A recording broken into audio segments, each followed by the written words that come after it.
विदुर के घर पहुँच कर भोग छिलको का लगाते हैं। विदुर के घर पहुँच कर भोग छिलको का लगाते हैं। न जाने कौन से गुण पर, न जाने कौन से गुण पर दया निधि रीझ जाते हैं। न जाने कौन से गुण पर, न रोए पर कमल में श्री पिता की वेदनाओं पर। न रोए पर कमल में श्री पिता की वेदनाओं पर। न रोए पर कमल में श्री पिता की वेदनाओं पर।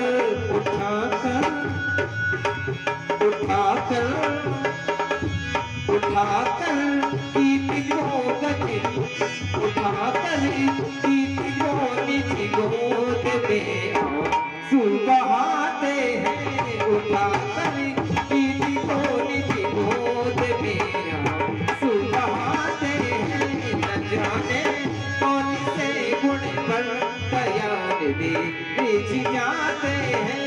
न जाने कौन से गुण पर दया निधि रीझ जाते हैं। न जाने कौन से गुण पर दया निधि रीझ जाते हैं। न जाने कौन से गुण पर। बोले वृंदावन बिहारी लाल की। न जाने कौन से गुण पर दयानिधि रीझ जाते हैं। महाराज, हमारे माधव का कोई पता नहीं है, कोई निर्धारित नहीं है। आपका कौन सा गुण, कौन सा भाव उस माधव को पसंद आ जाए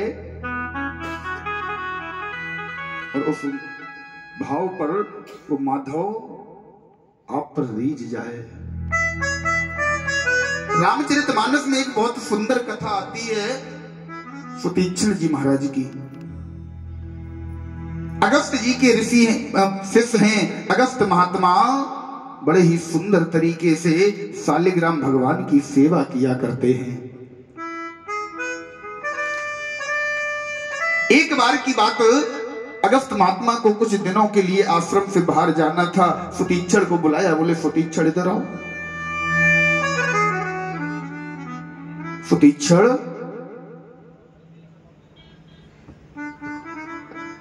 किसी भी प्रकार से तुम मेरे इन ठाकुर जी का, इन शालिग्राम जी का ध्यान किए रहना। इनका सुंदर तरीके से रोज श्रृंगार कर दिया करना। इनका सुंदर तरीके से रोज स्नान करवाने के पश्चात भोग लगा दिया करना।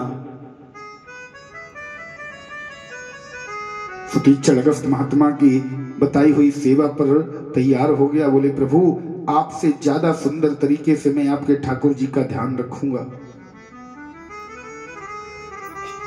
शालिग्राम जी आप सभी ने देखे होंगे, गोल होते हैं। और शालिग्राम जी की एक विशेषता है, नेपाल में एक गंडकी नदी है। गंडकी नदी में आप जाइए स्नान करने के लिए, हाथ में एक तुलसी दल लेकर, उस तुलसी दल को जैसे ही आप हाथ में लेकर गंडकी नदी में प्रवेश करेंगे, शालिग्राम जी आपके हाथ पर ही प्रकट हो जाएंगे। बस तुलसी दल आपके हाथ में होना चाहिए। ऐसे ही सुंदर से शालिग्राम जी हैं। शालिग्राम जी को आज अगस्त जी के ना होने पर सुतीक्षण बड़े सुंदर ढंग से सुबह उठता है। सबसे पहले शालिग्राम जी को स्नान करवाता है, चंदन से बढ़िया सुंदर तिलक, रामानंदी तिलक लगाता है, भोग लगाता है। लेकिन सरल है सुतीक्षण, बहुत सरल है। माया से, प्रपंच से महाराज किसी भी विषय आसक्ति से कोई मतलब नहीं है। आश्रम में एक सुंदर वृक्ष है जामुन का। सुतीक्षण शालिग्राम जी को चंदन लगा रहा था। उसी समय चंदन लगाते लगाते नजर पहुंच गई कहां? जामुन के वृक्ष पर। जामुन को देखकर मुख में पानी आ गया। आहा, इतने सुंदर जामुन हैं। अगर ये जामुन किसी प्रकार से टूट जाएं तो दो चार हम भी खा लें, दो चार ठाकुर जी को भी खिला लें। अब टूटे कैसे? चंदन लगाना तो वहीं छोड़ दिया, ठाकुर जी को वहीं बिठा दिया, पूरे आश्रम में घूम कर आया कहीं कोई पत्थर मिल जाए तो पत्थर फेंक कर हम जामुन के पेड़ से जामुन तोड़ लें। कोई पत्थर नहीं मिला, ठाकुर जी के पास आया, बोले ठाकुर जी जामुन तोड़ो जरा। हाँ ठाकुर जी कोई पत्थर तो मिला नहीं है, अब आप ही बैठे हो, एक काम करो थोड़ी देर के लिए आप पत्थर बन जाओ, हम आपको फेंक कर जामुन तोड़ लेंगे, जामुन मिल जाएंगे, आप भी खाना हम भी खाएंगे। पत्थर नहीं मिलाया, उठाया सालिग्राम जी को और जोर से फेंक कर मारा महाराज वृक्ष पर, तो जामुन तो नीचे गिर गए लेकिन सालिग्राम जी पास में तालाब में गिर गए। पूरा दिन तालाब में सालिग्राम जी को ढूंढता रहा लेकिन सालिग्राम जी नहीं मिले। अब मन में डर है, गुरुजी आएंगे, डांटेंगे, मारेंगे, आश्रम से भगा देंगे, क्या करें। जामुन पर नजर पड़ी, बोले जैसे सालिग्राम जी वैसे ही जामुन। सालिग्राम जी भी काले काले गोल गोल और जामुन भी काला गोल गोल। उठाया सालिग्राम जी की जगह एक बड़े से जामुन को सुंदर तरीके से उसी जामुन पर लगाया रामानंदी तिलक और वस्त्र पहनाकर उसी को आश्रम पर रख दिया। 2 दिन हो गए उन्हीं की सेवा करता रहा, जैसे ठाकुर जी की कर रहा है वैसे ही सालिग्राम की महाराज जामुन की कर रहा है। 2 दिन बाद अगस्त महात्मा आए। अब आज इसे मन में डर है, सुबह उठा, सुबह उठते ही आश्रम से बाहर भाग गया। अगस्त जी ने तुरंत सुबह उठे प्रतिदिन की भांति सालिग्राम जी का सिंहासन उठाया, सिंहासन उठाकर सालिग्राम जी को नहलाने के लिए जैसे ही हाथ में लिया, ऊपर से जल डाला, एक अंगूठे से चंदन को रगड़ा, चंदन को साफ करने के लिए जैसे ही रगड़ा तो माला जामुन का ऊपर का छिलका उतर गया, जामुन तो छिल गया। अब जैसे ही जामुन छिला, सुतीक्षण को बुलाया, बोले सुतीक्षण को ढूंढ के लाओ। सुतीक्षण कहां गया? कुछ शिष्य गए भागकर सुतीक्षण को पकड़ लाए, बोले चलो गुरुजी बुला रहे। गुरुजी के पास आए, गुरुजी ने पूछा सुतीक्षण ये बताओ, सच बताना मेरे सालिग्राम कहां है? सुतीक्षण बोला गुरुजी या सिंहासन पर बैठे होंगे। बोले सिंहासन पर बैठे, फिर ये क्या है? ये देखो इनका छिलका उतर गया। बोले महाराज इसमें गलती हमारी नहीं है। बोले फिर? आपने कहा था सालिग्राम जी का ध्यान रखना, हमने आपसे ज्यादा ध्यान रखा। गुरुजी ने कहा कैसा ध्यान तुमने रखा, ये है क्या? बोले महाराज आप ये बताओ, आप दिन में कितने बार नहलाते थे सालिग्राम जी को? बोले 1 बार। हमने 6 बार नहलाया। आपने चंदन कितने बार लगाते थे? बोले 2 बार। हमने 12 बार लगाया। पुणे पुनि चंदन, पुणे पुनि पानी, सालिग्राम सड़ गए हमने न जानी। हमने 12 बार चंदन लगाया, 12 बार पानी डाला, 12 बार नहलाया, सेवा कुछ ज्यादा हो गई, सालिग्राम जी सड़ गए। तो हमें थोड़ी ना पता था आपके सालिग्राम जी गल भी जाएंगे। अगस्त जी को क्रोध आ गया, बोले मुझसे झूठ बोलता है, ये सालिग्राम नहीं है, तूने जामुन तोड़ के रख दिया, सालिग्राम कहां है? खरी खोटी सुना दी, आश्रम से बाहर निकाल दिया। बोले सुतीक्षण तब तक मुझे शकल मत दिखाना जब तक मेरे ठाकुर जी को लेकर वापस मत आ जाना। आज महाराज सुतीक्षण रोता हुआ आंख में आंसू भर के इधर उधर भटक रहा है, सालिग्राम जी को ढूंढ रहा है लेकिन सालिग्राम जी नहीं मिले। तब तक कहीं से सुतीक्षण को खबर मिल गई, कानों में सुनाई दे गया कि राम जी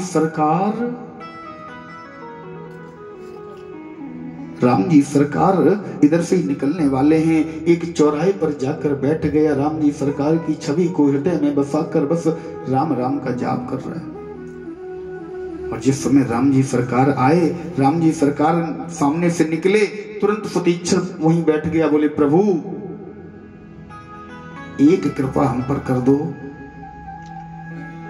राम जी ने कहा सुतीक्षण तुम्हारे पास आ गए और इससे ज्यादा कृपा हम क्या कर दें? बोले नहीं प्रभु एक कृपा और, हमें दर्शन दो या ना दो, हमारे सामने आप आए, हमने नहीं बुलाया था, हमने आपसे नहीं कहा था आप मेरे पास आना, आप मेरे सामने आए, मेरे पास आए, बहुत सुंदर किया, बहुत अच्छा काम किया आपने।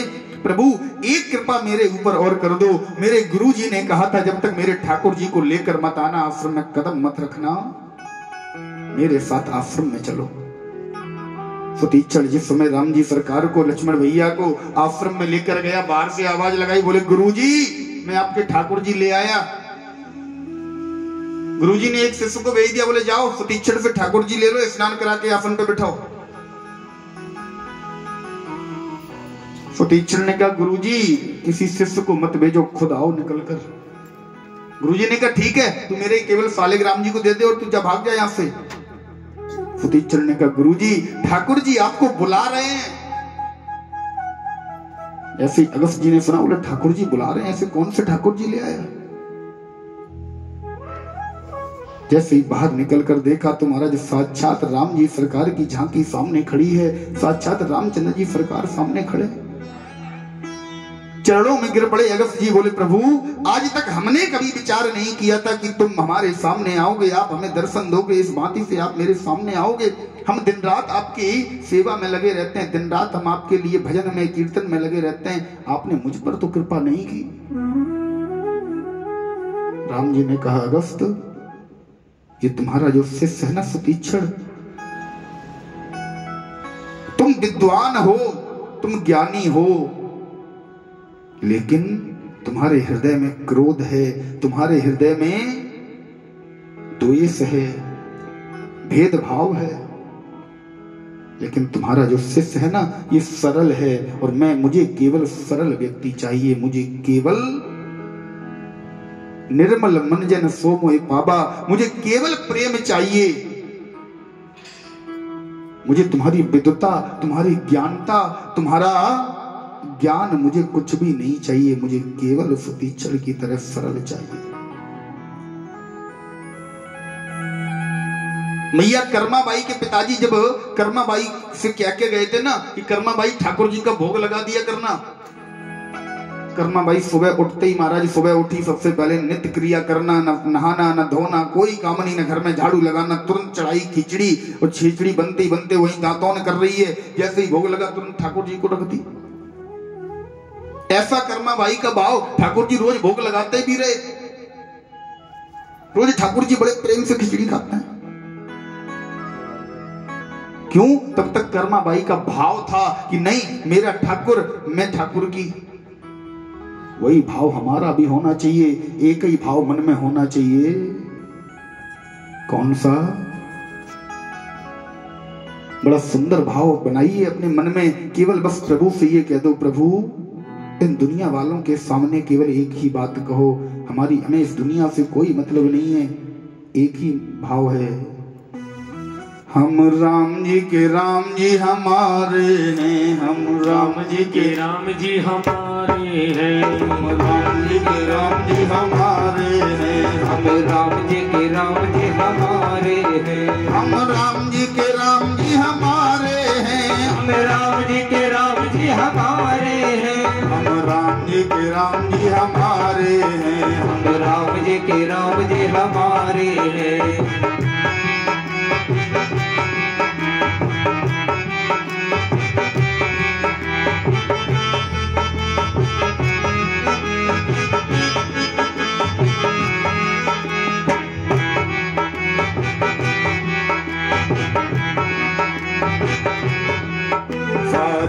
अखियों के तारे हैं, हमारी अखियों के तारे हैं, हमारी अखियन के तारे हैं, हमारी अखियन के तारे हैं, हमारी अखियन के तारे हैं, हमारी अखियन के तारे हैं, सब पापिन को उतारे हैं, सब पापिन को उतारे हैं, सब पापिन को उतारे हैं, सब पापिन को उतारे हैं, सब पापिन को उतारे हैं। हम राम जी के राम जी हमारे हैं, हम राम जी के राम जी हमारे हैं, हम राम जी के राम जी हमारे हैं, राम जी के राम जी हमारे हैं, हम राम जी के राम जी हमारे हैं, राम जी के राम जी हमारे हैं, हम राम जी के राम जी हमारे हैं। बस केवल एक नाता जोड़ लो, बोले प्रभु नाता एक राम जी से, दूजा नाता तोड़ दे। केवल एक राम जी से नाता जोड़ कर बैठ जाओ, एक राम जी के लिए भाव बना कर बैठ जाओ, बोले राम जी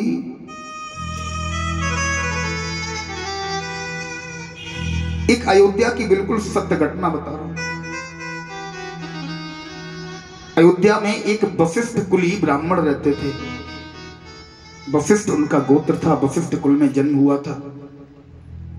राम जी सरकार के मंदिर में जिस समय वो जाते थे ना, तो पुजारियों से एक बात कहते थे, बोले हम वशिष्ठ कुल में जन्मे हैं, ये राम जी हमारे शिष्य हैं, और इस नाते जब हम दर्शन के लिए आया करें ना, तो जानकी मैया को किस तरफ का पट बंद कर दिया करो, हम केवल राम जी के लिए आते हैं। राम जी को हाथ उठाकर आशीर्वाद देते थे। बोले जुग जुग जियो मेरे लाल, बहुत आगे जाओ, बहुत तरक्की करो, सदैव प्रसन्न रहो। लोग अयोध्या के पूरे मंदिर ट्रस्ट के लोग इस बात का विरोध करते थे। बिल्कुल सत्य घटना बता रहा हूं, आज भी ये बात है। अयोध्या के पूरे मंदिर ट्रस्ट के लोग इस बात का विरोध करते थे। बोले बताओ, ये राम जी को आशीर्वाद देने आते हैं। लोगों ने उनका मंदिर में जाना बंद करा दिया। हमारे राम जी सरकार प्रत्येक वर्ष कार्तिक माह में नगर भ्रमण के लिए ले जाया जाता है। रथ पर बिठाकर कार्तिक माह में नगर में भ्रमण करवाया जाता है। जिस समय राम जी सरकार जानकी मैया के साथ नगर में भ्रमण कर रहे थे, उस ब्राह्मण का, वशिष्ठ कुली ब्राह्मण का, जिनका लोगों ने मंदिर में जाना बंद करवा दिया, जैसे ही उनका घर आया, राम जी सरकार ने अपना मुकुट गिरा दिया। लोगों ने फिर से मुकुट उठाया, फिर पहनाया। 5-6 बार ये घटना हुई। राम जी सरकार तुरंत मुकुट गिरा देते, तुरंत पहनाया जाता, फिर गिरता, फिर पहनाते, फिर गिरता। वो ब्राह्मण घर से निकल कर आया। बोले क्यों परेशान हो रहे हो, राम जी यहाँ मुकुट नहीं पहनेंगे? बोले क्यों? बोले ये उनके गुरुदेव का घर है, मेरे घर के सामने से वो मुकुट पहनकर नहीं निकलेंगे। लोगों ने बात पर विश्वास नहीं किया, आगे बढ़ गए। अगली वर्ष फिर सवारी जब निकाली गई, तो महाराज वहीं आकर फिर मुकुट गिरा। तो लोगों को आश्चर्य हुआ। बोले ये पूरे रास्ते में मुकुट नहीं गिरता है, केवल जैसे इस गली से निकलते हैं, इस दरवाजे के सामने आते हैं, तुरंत राम जी सरकार का मुकुट गिर जाता है। लोगों को लगा कि हाँ, ये बात बिल्कुल सच है।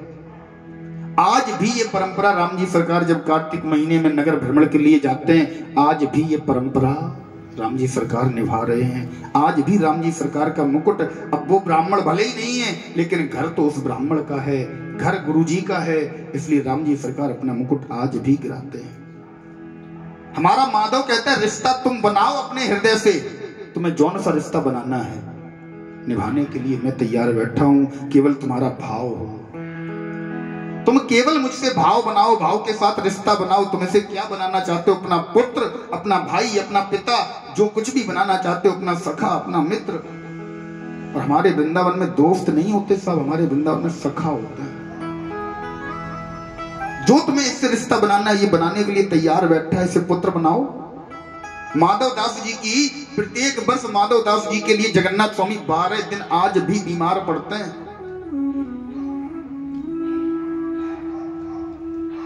माधव दास जी की लंगोटियां धुली हैं हमारे कन्हैया ने।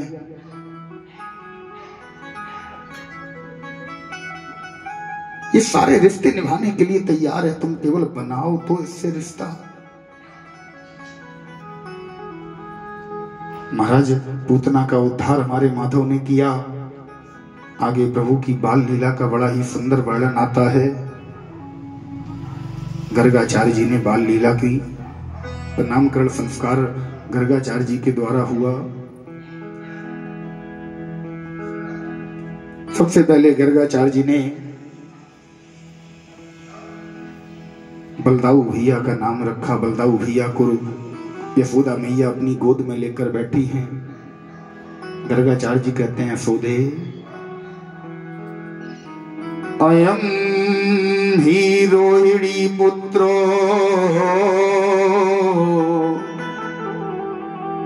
रमयन सुहृदय गुणा। यशोदे, तेरी गोद में जो ये बालक बैठा है ना, ये रोहिणी का पुत्र है। इसमें अनेक गुण होंगे। अस्य नाम न रामा, इसका नाम राम होगा। बलधिक्यात बल प्रभु, इसमें बल की अधिकता होगी, इसलिए बस बल इसका प्रत्यय होगा, लोग इसे बलराम के नाम से जानेंगे।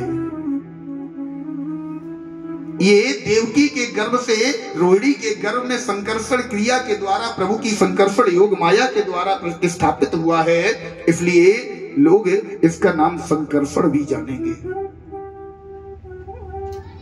यशोदा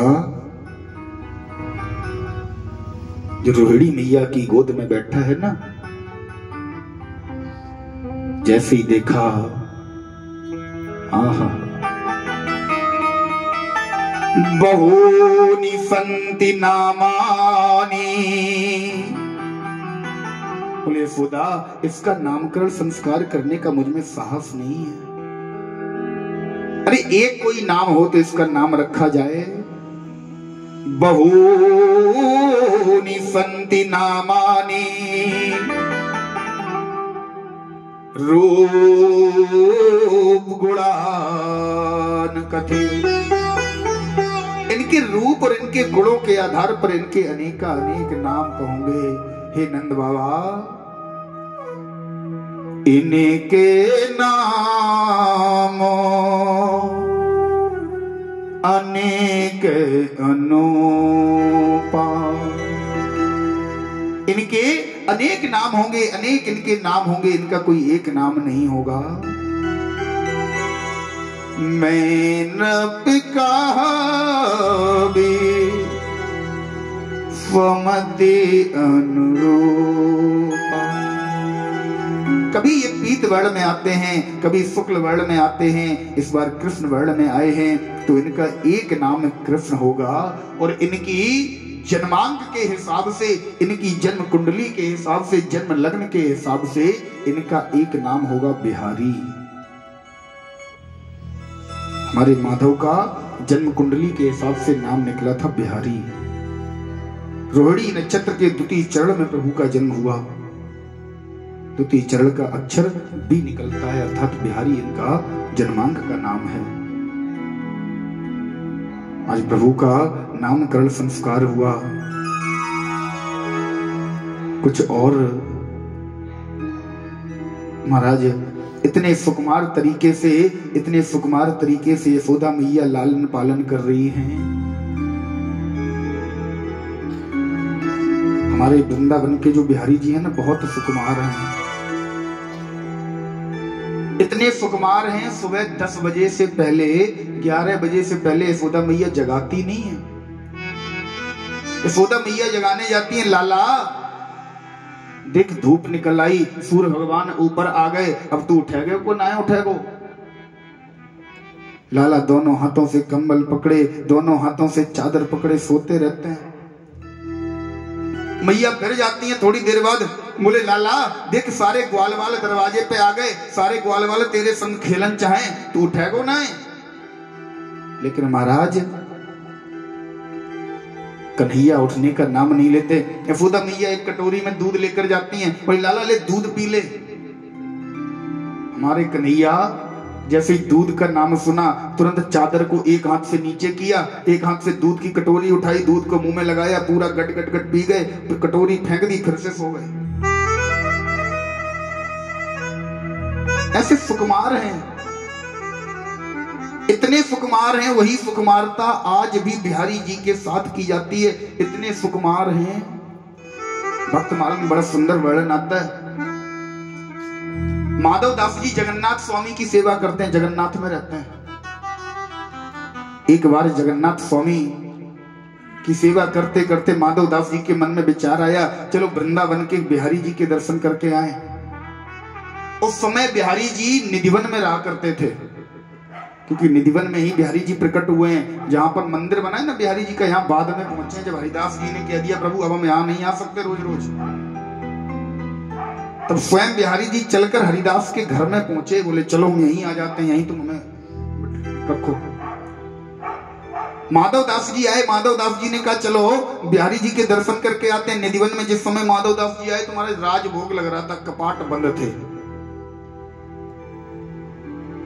माधव दास जी ने सोचा चलो थोड़ी देर तब तक यमुना जी ने स्नान करके आते हैं, कुछ थोड़ा जलपान कर लिया जाए, इधर लाला को भी राजभोग लग रहा था, तब हम भी कुछ पा लेते हैं। माधवदास जी ने स्नान किया और अपने साथ जगन्नाथपुरी से कुछ चने लेकर आए थे। उन चनों को निकाला, पोटली खोली, प्रभु को भोग लगाया और उन चनों को पा लिया। चनों को पाने के बाद माधवदास जी जैसे ही निधिवन में आए तो निधिवन में क्या देखा? बोले महाराज 2 घंटे हो गए, लाला के कपाट अभी तक नहीं खुले।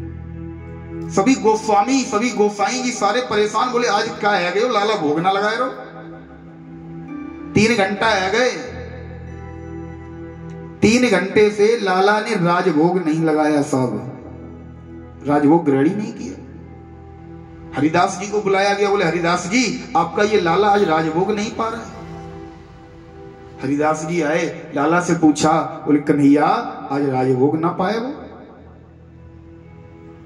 बिहारी जी ने आंखों में आंसू भर लिए। बोले बाबा यहां गले से नीचे पानी नहीं उतर रहा, तुम कह रहे हो राजभोग पालो। बोले क्यों, क्या हुआ? अरे वो माधवदास आया जगन्नाथपुरी से, उसने सूखे सूखे चने खिला दिए, गले में वही अटके पड़े हैं।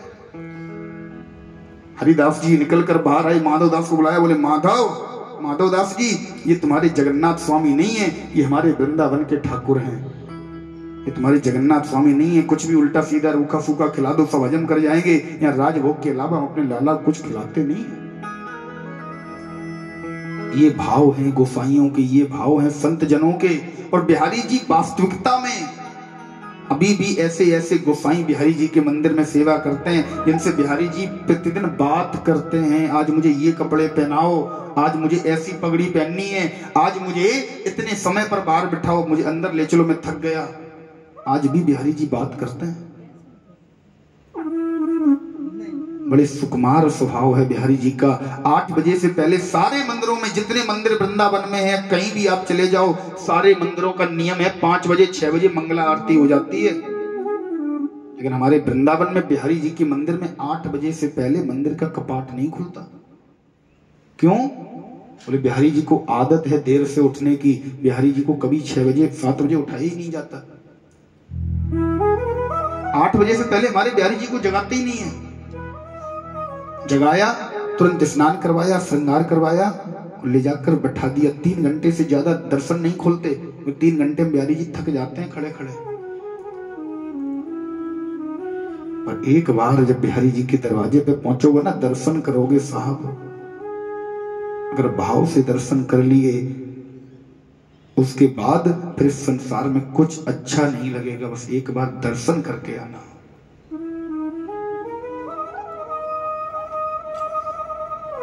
ऐसी परम मुस्कान, ऐसा परम जादू उनकी आंखों में।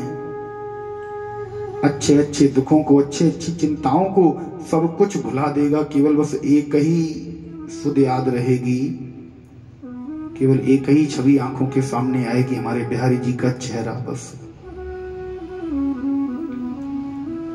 महाराज थोड़े लाला जब और बड़े हुए, श्री वेद व्यास जी महाराज लिखते हैं,